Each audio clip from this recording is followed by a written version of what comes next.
Hey friends, Ashley Johnson here. If I have not met you before, I'm so glad that you're at Awakenings this morning. I so wish I could be with you because not only is Union Cross my home campus, but I also have the privilege of serving as the director of women's ministry for all 4 of our campuses. So sometimes on Thursday mornings, I cannot be at the annex, but know that I love you and I miss you when I'm not there.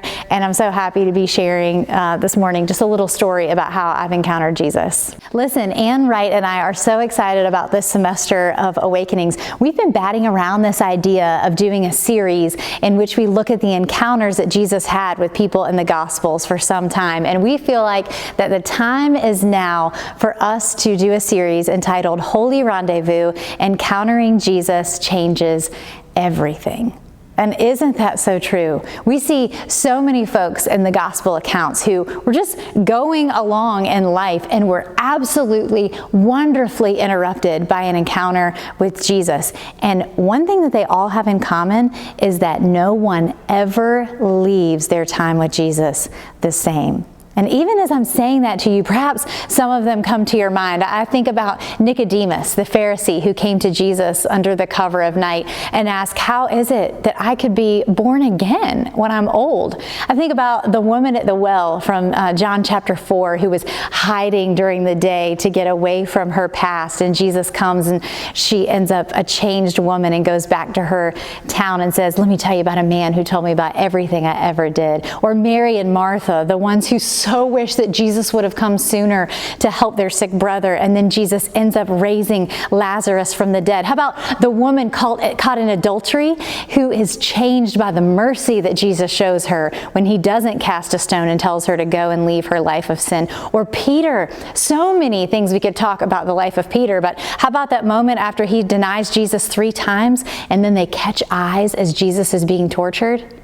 Peter left a changed man. It's clear that these encounters don't happen on accident. They're very much on purpose in the grand scheme of God, and they are rendezvous planned with him. So I thought I'd share just a brief story with you about how we've had a rendezvous or a planned encounter with Jesus in our family lately.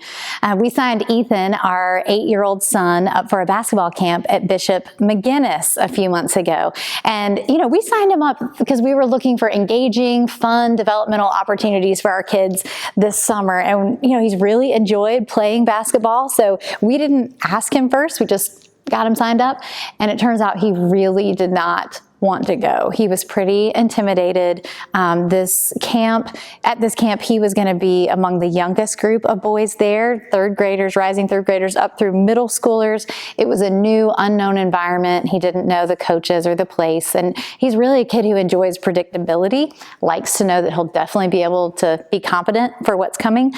And this really just hurt my mommy heart so much. And I wasn't sure, do we push him here? Should we not make him go? But Barrett felt sure this was something God was calling him to, and that this was a good opportunity to challenge him a bit. So he took him over, he showed him the space, he introduced him to the coach who Barrett's friends with and is a wonderful man, a believer, and he knew that he would be in great hands. So the first morning comes and Ethan's really nervous, but Barrett stayed and worked in the lobby for much of the morning and to make sure that he was good and settled. And each day I could tell that it was a lot of output for Ethan. I could tell it was a lot physically. The camp was from 9 a.m. to 2 p.m. That was much longer than he'd done any sort of training before. And it was new people and new place. It was just a lot of output for him. But he started to say at night, Mommy, they're going to be giving out trophies, and I really want to have a trophy.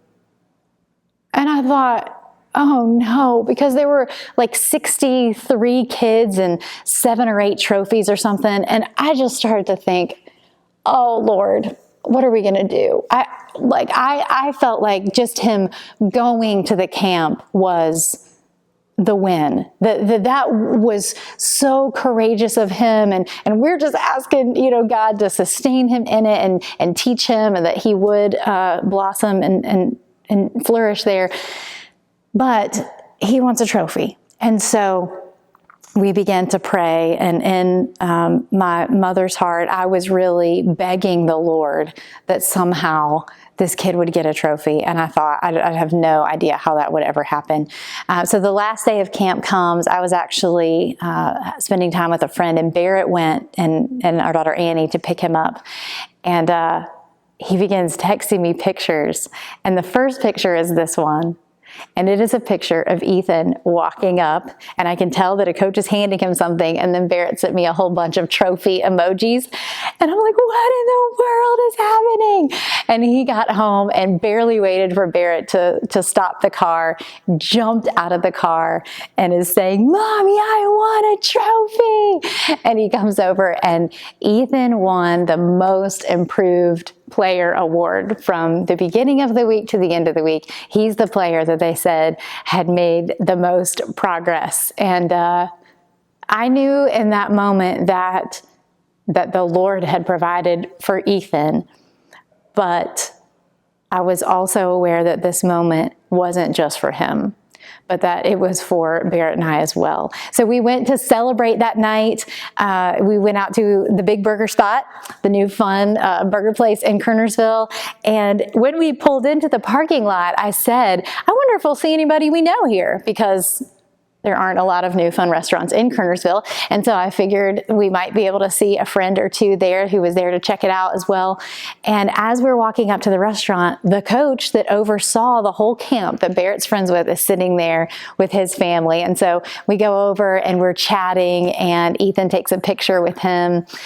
And he begins to tell us, about the process of the trophies and how they're chosen. And honestly, in the back of my mind, I thought, I wonder if because Josh is friends with Barrett, and because Barrett had shared with him that Ethan was a little bit apprehensive and nervous, if he didn't choose him just, out of kindness and to encourage him. And he didn't know we were thinking that, but he kind of just offhandedly said at the burger spot, I didn't have anything to do with these trophies. That all the coaches that work under me, who are really interacting with the kids the most, they're the ones who nominate the players, and they're the ones who chose Ethan for this trophy. And it just seemed very clear that the Lord was speaking to my heart that, like I said, this wasn't an encounter with him just for Ethan, that this was for me, and this was for my mommy heart to know that the Lord has gone before him, and he is answering our prayer that Ethan would grow in wisdom and in stature and in favor with God and man. And he will make himself known in Ethan's life, and he will develop him, and he will grow him, and he will provide for him. And it's just been sweet. It was such a sweet experience for our family.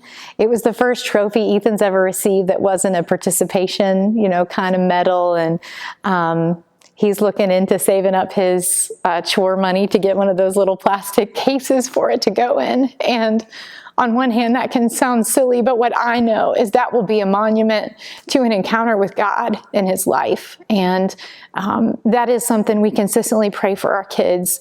We know that they're receiving lots of wonderful head knowledge about the Lord and his word, but we want our kids to experience God.